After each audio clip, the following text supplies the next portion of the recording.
Mac, double in 47-3. You're feeling good about yourselves, but off to Cincinnati on Thursday night, where Luke Jones and I will be enjoying some chili and some reuniting with many of my Bengals media pals. That's what we do in the AFC North. I don't make friends in Pittsburgh, but I do have friends in Cincinnati.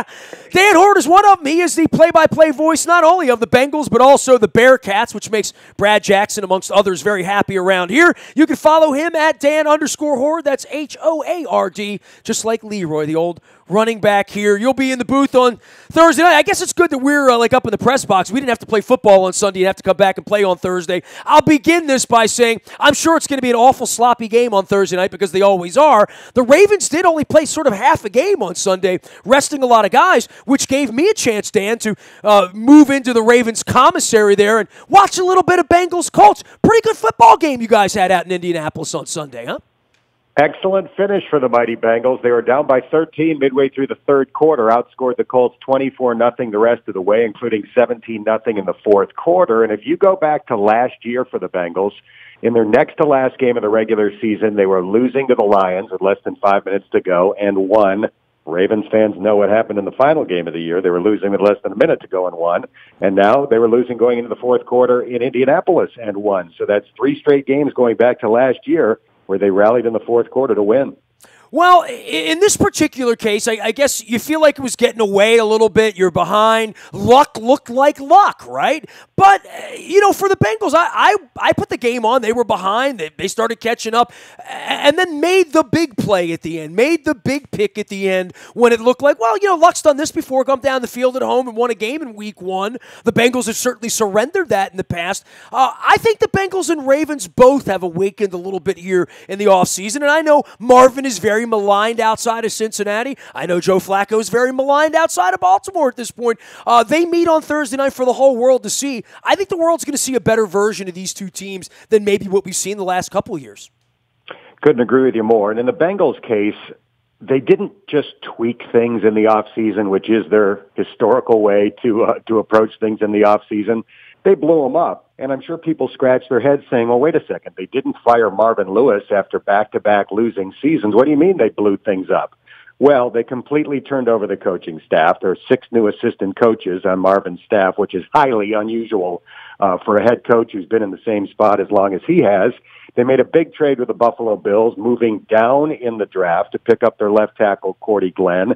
They signed a prominent free agent who tied for the NFL lead in tackles last year, Preston Brown, who is now their middle linebacker.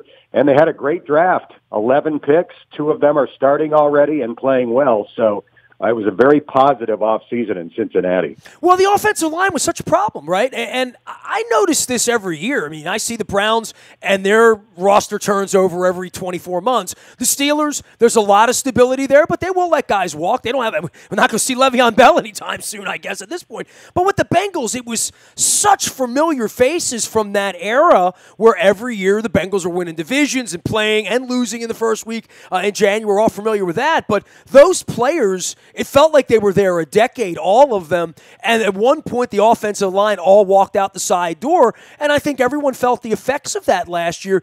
To your point, they've maneuvered more on the roster. And I know Duke Tobin kind of goes under radar out there, but he is a bit of the architect along with Marvin as far as what they do. And I think a lot of people were sort of surprised to see Marvin come back. I think Marvin was surprised to see Marvin come back at one point. But the more I think about it, the more I think about how that stability for that ownership there works in Cincinnati. I never thought it was a bad idea to bring Marvin back. I'm a big Marvin fan. Well, Marvin realized he had to make changes. I mentioned the changes on the coaching staff, and you talked about the offensive line. That's what's killed the Bengals the last 2 years. I would say they've had the worst offensive line play over the last 2 seasons of any team in the NFL. So what did they do? They traded for a new left tackle. They used their first-round draft pick on center Billy Price out of Ohio State. But perhaps most importantly, they hired the Dallas Cowboys offensive line coach, Frank Pollock. They threw a lot of money at an offensive line coach, of all people, to get him to leave Dallas and come to Cincinnati. We know how good the Cowboys' offensive lines have been over the past several seasons. They're hoping Frank Pollock can work some of that mojo with the Bengals. And while it wasn't great in week 1, the right tackle, Bobby Hart in particular, struggled. They did score 34 points, and last year they scored a total of 33 in their first 3 games. So they're definitely off to a better start offensively. Well, I would also say offensively, Joe Mixon is now a part of the mix, and I know it was well covered. His videos and the Bengals drafting him and him being a part of this.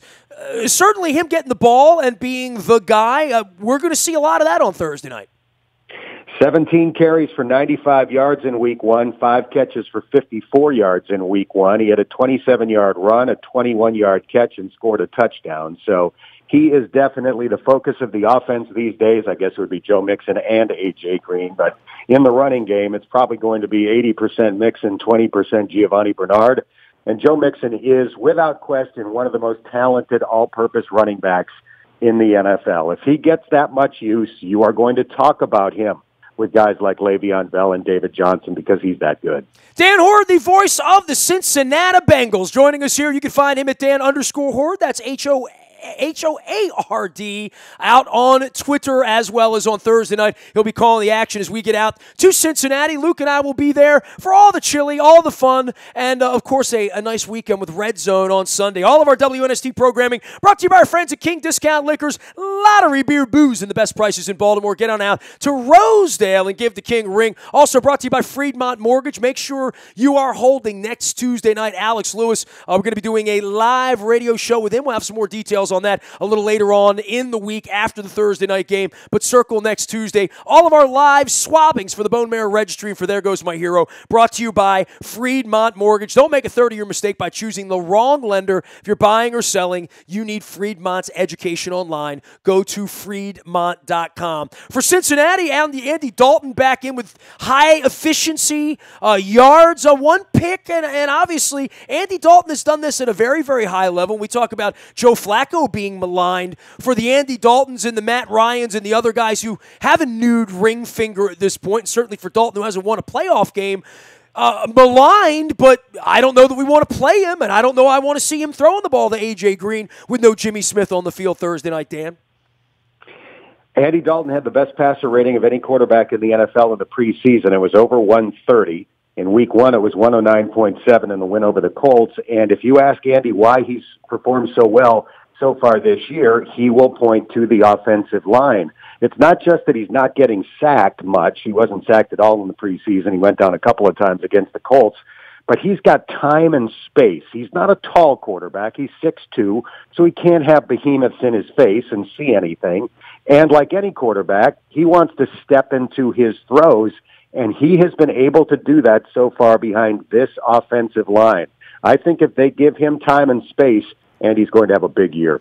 Well, we talk about missing Jimmy Smith around here, and we're obviously not going to have Hayden Hurst, our the other first-round pick, the one we didn't talk about, the tight end, who won't be available. The Vontaze Burfict thing also sits on your side of the fence that you're not putting the full team out there either.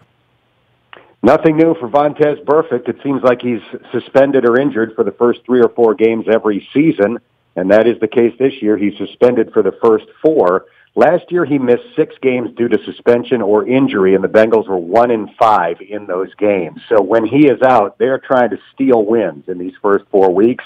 They got one last week against Indianapolis, and the game against Baltimore is their only home game in the first 4 weeks. So it's a game I think the Bengals feel like they've got to get. Dan, we know a lot of these guys, right? I mean, Dalton and Green over the defensive side, Atkins, Kirkpatrick, Dunlop. I see some familiar names. Roll me through some of the additions and who we're going to be watching on Thursday night that you think is, the next group of guys we're going to see here 4 or 5 years from now when the Bengals come in are still going to be with this organization.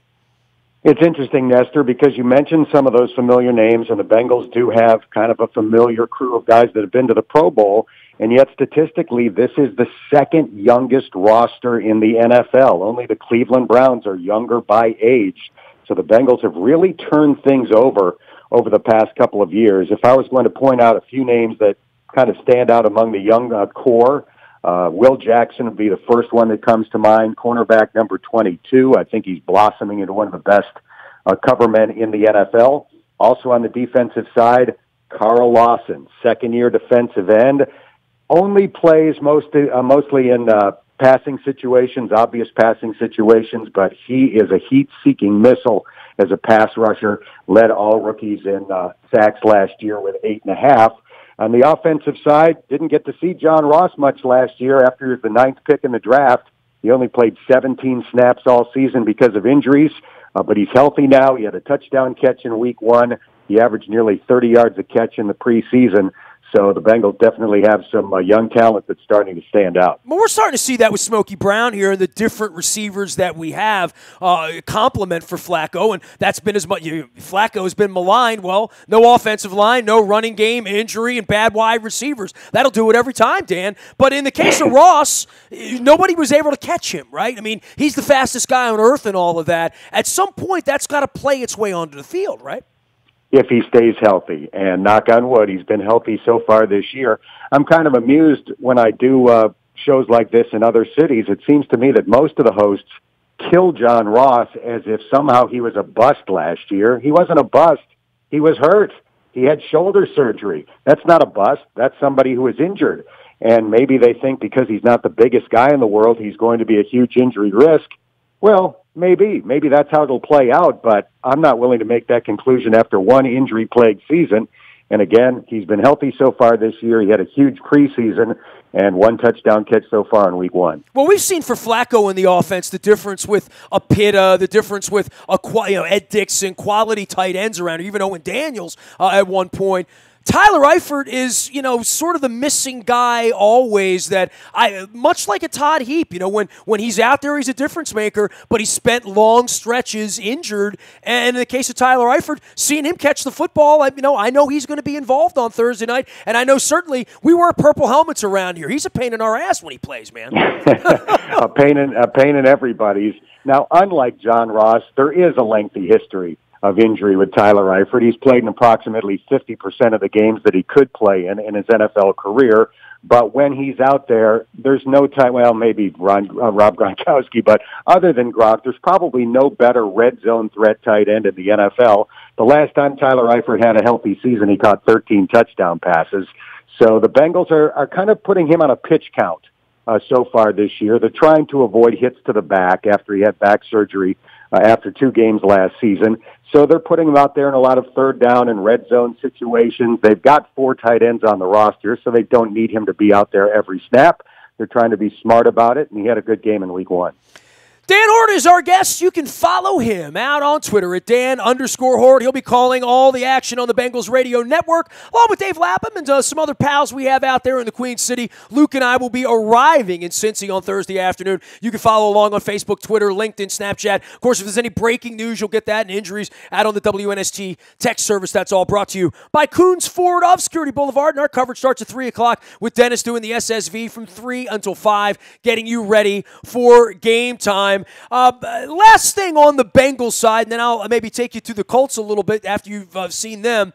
Marvin, where's Marvin in all of this, Dan? I famously have a very close relationship with Marvin. He and I've had many, many meals together before the last game of the season where it feels like the Last Supper, and then lo and behold, I pull in the Cincinnati 9 months later, and he's still on the sidelines. It has been an amazing story outside of Cincinnati as to how he survives not winning playoff games. I'm bullish on Marvin. I know everybody that knows Marvin probably is bullish on Marvin, but it is a tough sell outside of Cincinnati, isn't it? It is in Cincinnati as well, just because Bengals fans have grown frustrated by how long it's been since they've won a playoff game. It was January of 1991, well before Marvin Lewis. But for somebody like me, who is here in the late 90s or early 2000s before he was the head coach, I recognize how good a job he's done during his tenure. Let's face it, the Bengals were the laughingstock of the NFL when he arrived in 2003. A couple of years later, they were the champions of the division, and they have consistently been in the playoff picture since he's been the head coach. They've gone 5 times in the last 7 years. It's hard to blame him for some of the playoff losses. The last time they were in the playoffs, their quarterback broke his thumb in Week 13 when they had the best record in the AFC. That's not on Marvin Lewis. So, some folks here are down on him. That's what happens when you don't advance in the postseason, but I think he's energized by the things the Bengals have done in the offseason. I sense kind of a spring in his step, and hopefully this is the year where he finally gets it done in the postseason. How about that Andrew Luck, right? A lot of emotions going on there. I know for Colts fans, and the difference with him and without him, very similar to the difference with him without Peyton Manning. You mentioned Tyler Eifert getting to the post, and John Ross, and any of the other Burfict because of suspension. But Andrew Luck, I mean, I think we all wondered whether he would ever get back on the field, and certainly to look the way he did on Sunday, he looks like a real threat, and the Colts look like a real threat again. How about the fact that he threw 50-plus passes in his first game in 616 days in the regular season? It was a pretty extraordinary performance, but I will credit Frank Reich, the new head coach of the Colts, and their young offensive coordinator, Nick Sirianni. They devised a very good game plan for Andrew Luck in his first game back. I don't know that he threw more than 2 of those 50 passes more than 10 yards downfield. It was quick, get the ball out stuff before he could get hit again. Lots of short crossing routes, lots of deception. Frank Reich worked for the Eagles last year, so a lot of the stuff that Philadelphia did so successfully last year in winning the Super Bowl, the Colts are doing now. It was a great game plan in week 1. We'll see if teams catch up to it quickly, but Andrew Luck certainly looked a lot like the old Andrew Luck in week 1. You thumbs up on the new jerseys, Dan? I know, Twitter was mixed reviews on the new unis. I keep waiting for them to bring back the old, Bengals on the side, sort of the Bob Trumpy look. You know what I mean? Those were hideous. I don't want to see those again. I think it might be time sometime soon for a completely new uni. They've had the ones they've had for a while. They wore their Color Rush uniforms in week 1, so that's what they've had on Thursday Night Football the last couple of years. They elected to open the season in that all white with the black tiger stripes look. I think that's a great look. My personal favorite is when they break out the orange jerseys at home twice a year. I don't know what they've got planned for the game against the Ravens, but I'm a big fan of when they go with the orange, so that's what I'm hoping for. I know there'll be chili involved, and I know we'll be in a jungle and doing that all, and I know it'll stink. These Thursday night games, and it kind of amazed me to sit in the locker room Sunday after the game with Luke, and I'm like, let's see, they're gonna come back and run around tomorrow night, then they're gonna run around for real on Tuesday, which is supposed to be the off day, then they're gonna get on a plane and go to Cincinnati. For all of these teams, it's the weirdest week, but it's such an incredible advantage to play that game at home. Couldn't agree with you more. I think that's the single biggest advantage on the NFL schedule during the course of the year. If you get to play your one Thursday night game at home where you don't have to travel, I think it's a significant advantage. So we'll see if the Bengals take advantage of it. Well, Flacco and a bunch of the guys, a bunch of our veterans kind of sat out. It almost felt like a 6th preseason game after beating up on Buffalo. Dan, always good to visit with you, man. I'll have a bowl of chili on Thursday night. And like you, well, you're calling the Bearcats this weekend and all that, but we'll all get to sit around and watch Red Zone on Sunday. That's a rare treat for any of us who do this for a living, right?